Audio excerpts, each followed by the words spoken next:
యాకోబు గ్రంథము 8వ అధ్యాయము 5-6 వచనాలు.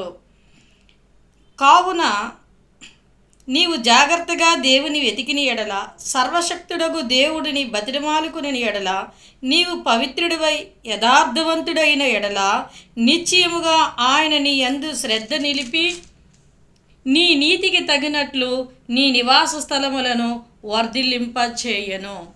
దేవుని జాగ్రత్తగా వెతికిన ఎడల, ఆయన యథార్థమైన ప్రవర్తన అంటే వాక్యానుసారమైన జీవితాన్ని మనం జీవించినప్పుడు ఆయన నీ యందు శ్రద్ధ నిలిపి నీ నివాస స్థలాలు అంటే నీ ఇల్లు, నీ కుటుంబం, నీ భార్య, నీ భర్త, నీ బిడ్డలు, నీకు కలిగిన సమస్తాన్ని ఆయన శ్రద్ధ నిలిపి నిన్ను వర్ధిల్లింపచేయునని దేవుడు నేటి దినాన్ని నీకు వాగ్దానం చేస్తున్నాడు. కనుక అరుణోదయాన్ని లేచిన వెంటనే ఈ వాగ్దానాన్ని పట్టుకొని ప్రార్థన చేసి నీ జీవితాన్ని ప్రారంభించు.